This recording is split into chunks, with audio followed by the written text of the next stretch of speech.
सभी को मेरा नमस्कार। मैं सुमन देवी राजकीय महाविद्यालय शिवानी भिवानी हरियाणा से।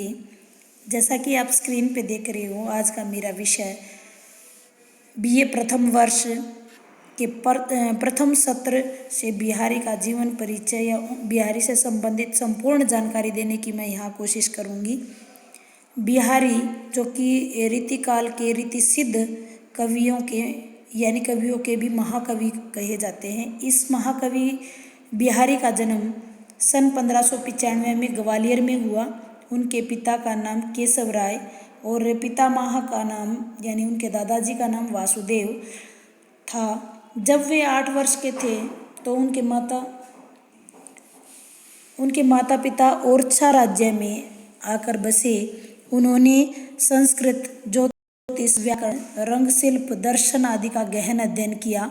उनके गुरु का नाम नरहरि दास था।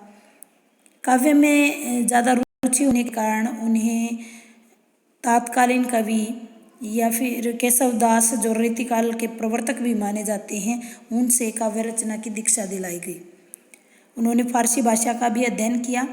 आगरा में उनकी भेंट रहीम दास से हुई।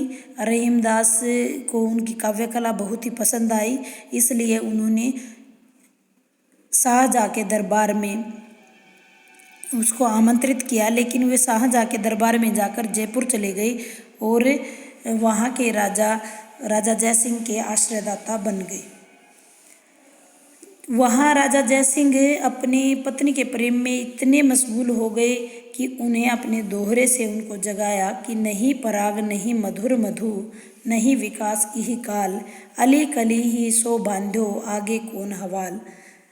उनकी इस दोहे से राजा जयसिंह बड़े प्रसन्न हुए और बहुत सारी अशर्फियाँ देकर उनको सम्मानित किया। उनकी मृत्यु 1663 ईस्वी में हुई। आइए उनकी रचनाओं की बात करें। महाकवि बिहारी की एकमात्र ही रचना है जिसका नाम है बिहारी सतसई। सतसई किसे कहते हैं? सतसई यानी 7 सही का मतलब 700 दोहों का संग्रह। उनके दोहों की संख्या 713 मानी जाती है, लेकिन अलग अलग विद्वानों ने अलग अलग इसको माना है, लेकिन सर्वमान्य मत 713 दोहे माने जाते हैं। उनकी एकमात्र रचना ही उनकी कीर्ति का आधार स्तंभ रही।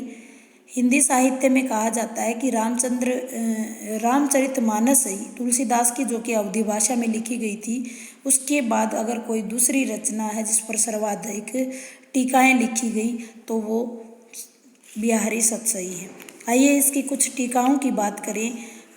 जो प्रसिद्ध टीकाएँ हैं उसके ऊपर मैं यहाँ प्रकाश डालती हूँ कि लल्लू लाल ने लाल चंद्रिका नाम से इसकी टीका लिखी, जो सवैया छंद में लिखी गई, जिसकी भूमिका ग्रियर्सन ने लिखी। अंबिका दत्त व्यास बिहारी बिहार नाम से रोला छंद में इसकी टीका लिखी। सबसे प्रमाणिक अगर टीका की बात करूं मैं तो जगन्नाथ रत्नाकर की बिहारी रत्नाकर, जो कि सवैया छंद में लिखी गई। आनंदी लाल शर्मा जिन्होंने फिरंगी सतसई नाम से टीका लिखी, जो फारसी भाषा में लिखी गई। ग्रियर्सन ने कहा है कि बिहारी भारत के थॉमसन हैं। समस्त यूरोप में बिहारी सतसई के समक्ष कोई भी रचना नहीं है। लाला भगवान दीन ने कहा कि सूर, तुलसी, केशव के बाद अगर चौथा कोई रत्न है तो वो बिहारी हैं। आइए उनकी साहित्यिक विशेषताओं की बात करें। महाकवि बिहारी रीतिकालीन हिंदी साहित्य में रीति सिद्ध कवियों के प्रमुख माने जाते हैं, लेकिन डॉक्टर नगेंद्र ने इन्हें रीतिबद्ध कवि भी माना गया है, क्योंकि इनकी जो रचना है बिहारी सतसई, उसमें काव्य शास्त्र के काव्यांगों या काव्य लक्षणों का चित्रण मिलता है। रीतिबद्ध कवि होने के नाते उनके काव्य का मुख्य विषय श्रृंगार है। उनकी अपनी जो सतसई है 713 दोहों में से 600 दोहे जो है श्रृंगार रस पर लिखे गए हैं, जिसमें संयोग और वियोग दोनों ही श्रृंगारों का वर्णन है। कहा जाता है कि इनके जो दोहे हैं वो इतने हृदयग्राही हैं जो कि आज तक रसिकों के मन को चोट खाकर यानी चोट करते रहते हैं। संयोग श्रृंगार की अपेक्षा इनका वियोग श्रृंगार इतना अच्छा नहीं माना जाता। संयोग श्रृंगार में आचार्य रामचंद्र शुक्ल ने कहा है कि हिंदी साहित्य में अगर कोई संयोग श्रृंगार में सर्वश्रेष्ठ कवि इनको माना है। इनके साहित्य में विषय की दृष्टि से बहुत ही व्यापक है ये। श्रृंगार के अलावा इनकी सत्सई में नीति, ज्योतिष, भक्ति, चित्रकला, आडंबर, विरोध, प्रकृति चित्रण, आश्रयदाताओं का यशोगान आदि विषय शामिल हैं। इन्होंने प्रकृति का चित्रण विभिन्न रूपों में किया है, जैसे आलंबन, उद्दीपन, मानवीयकरण और अलंकार रूप में। यही नहीं, इनकी जो मुक्त काव्य परंपरा के ये श्रेष्ठ कवि माने गए हैं। इनका एक एक दोहा गागर में सागर भरने वाला है। इस पर अयोध्या सिंह अरियोध ने कहा कि सत्सई के दोहरे जो नावक के तीर, देखन में छोटे लगे घाव करे गंभीर। इनके काव्य में पद विन्यास, अर्थ की गंभीरता है, अन्योक्ति अलंकार की छटा भी दिखाई देती है, समास शक्ति इनकी महत्वपूर्ण है। इसका मुकाबला कोई अन्य कवि नहीं कर पाया है। इनका काव्य एक ऐसी रोटी है जिसको जिधर से तोड़ा जाए उधर से मीठी लगती है। आइए इनकी साहित्यिक विशेषताओं की बात करते हैं। संयोग श्रृंगार रस बिहारी के काव्य का मूल प्रतिपाद्य श्रृंगार है, जिसमें संयोग श्रृंगार रस में आलंबन, उपादानों और कार्य व्यापारों का इन्होंने सुंदर वर्णन किया है। नायिका के रूप सौंदर्य, नक्सिक, हाव भाव आदि का प्रभावशाली वर्णन इन्होंने किया है। अनुभवों का अत्यंत सुंदर चित्रण भी किया है। अनुभव योजना अद्वितीय बन पड़ी है। इसका एक उदाहरण है, कहत नटत रिजत खीजत, मिलत खिलत लजियात, भरे भवन में करत है नैनन ही सो बात। वियोग श्रृंगार, जैसा मैं आपको पहले बता चुकी हूँ कि बिहारी द्वारा वर्णित वियोग श्रृंगार जो अतियुक्तिपूर्ण है, उसमें संयोग जितनी स्वाभाविकता मौजूद नहीं है, लेकिन उन्होंने वियोग रस के चारों प्रकारों का वर्णन किया है। पूर्व राग, मान, प्रवास और करुण वियोग। पूर्व राग में नायक से मिलने से पहले के जो सपने होते हैं उनके बारे में बताया गया। मान में उनके मिलन की और प्रवास में उनके बिछड़ने की, और करुण वियोग में उनके बिल्कुल यानी मरणासन स्थिति होने पर करुण वियोग में वर्णन हुआ है। अगली विशेषता की बात करूँ तो विषयगत विविधता उनके साहित्य में है, उनकी रचना में है। उनका मूल प्रतिपाद्य भले ही श्रृंगार है, लेकिन भक्ति, नीति, ज्योतिष, गणित आदि विषयों पर भी उन्होंने फुटकर दोहे लिखे हैं। एक आलोचक ने कहा भी है, करी बिहारी सत सही, भरी अनेक संवाद। कविवर बिहारी को लोक और शास्त्र का अत्यधिक ज्ञान था। उन्होंने पतंगबाजी, कबूतरबाजी, आखेट, चौगान, नृत्य आदि पर भी बहुत सारे दोहे लिखे हैं। भक्ति और नीति, बिहारी को मात्र श्रृंगारी कवि नहीं कहा जा सकता, वे भगत कवि भी थे। उनके आराध्य श्री कृष्ण थे, और उन्होंने अपनी जो रचना है उसमें सबसे जो पहला ही दोहा है वो राधा को समर्पित किया है।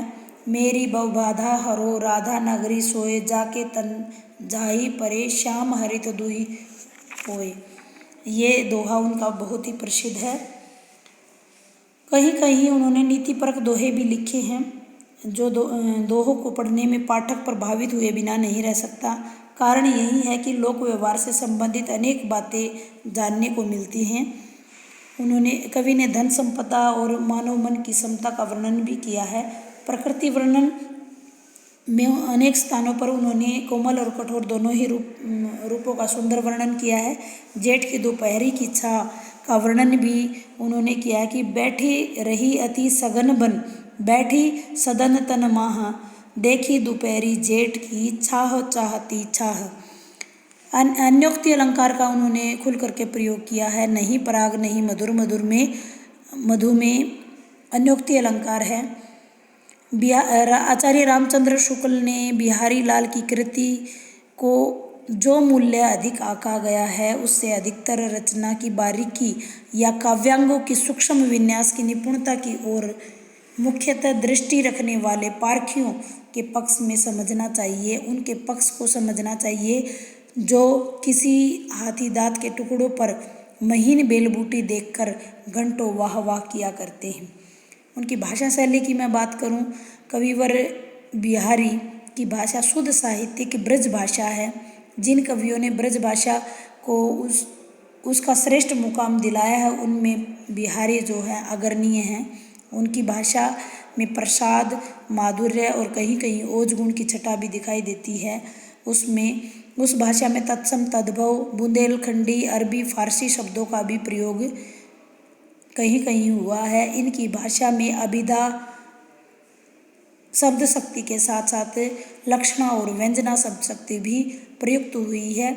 वे कम से कम शब्दों में अधिक से अधिक बात कहने में निपुण थे, यानी उनकी समाज शक्ति बहुत ही अच्छी है।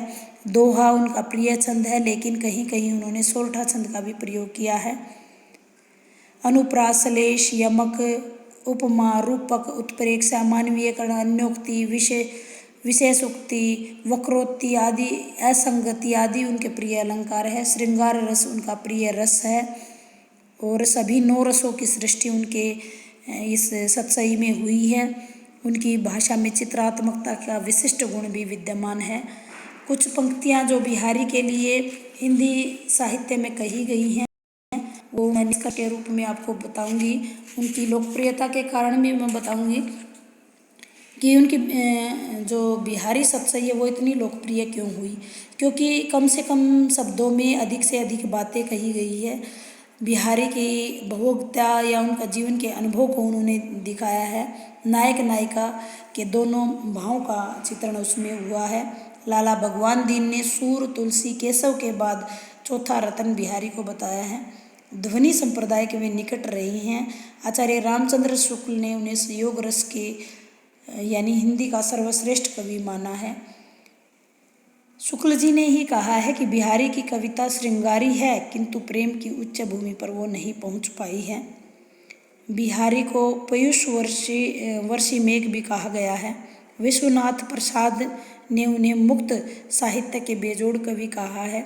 हजारी प्रसाद द्विवेदी ने उन्हें रीतिकाल का सबसे बड़ा कवि माना है। गिरियसन ने बिहारी को भारत का थॉमसन माना है और बिहारी सतसई को पूरे यूरोप में ऐसी कोई रचना नहीं है, ये सभी माना है। उम्मीद करती हूँ मैं आपको बिहारी अच्छे से समझ आ गया होगा। कुछ अभ्यास के प्रश्न मैं इसमें डालती हूँ कि बिहारी किसके दरबार में सबसे पहले गए थे, बिहारी किसके दरबार में आश्रयदाता बन के रहे, बिहारी किस वर्णन में बेजोड़ थे, बिहारी की जाति क्या थी, बिहारी की काव्य भाषा कौन सी थी, बिहारी सतसई में कुल कितने दोहे थे, बिहारी के पिता का क्या नाम है, उसके दादाजी का क्या नाम है, बिहारी की एकमात्र रचना का क्या नाम है और बिहारी किस छंद में प्रमुख रूप से लिखते थे। सबसे ज़्यादा प्रामाणिक टीका किस रचनाकार ने की है, नगेंद्र ने उन्हें कौन सा कवि माना है। इन सभी प्रश्नों के उत्तर आप कमेंट बॉक्स में कमेंट कर सकते हैं। बिहारी ने आडंबरों का विरोध भी कहा है कि जपमाला, छाया, तिलक लगाने से कभी भी आपके कार्य की सिद्धि नहीं होगी। उन्होंने जो बूढ़े श्याम रंग त्यो उजले हुए, इस प्रकार के विरोधाभास अलंकार का भी प्रयोग उन्होंने किया है। बरतस लालच लाल की मुरली धरी लुकाए, इसमें श्री कृष्ण की भक्ति भी उन्होंने दिखाई है। उम्मीद करती हूँ आपको बिहारी अच्छे से समझ आएगा। गागर में सागर भरने वाला ये वीडियो आपको लगा होगा। धन्यवाद।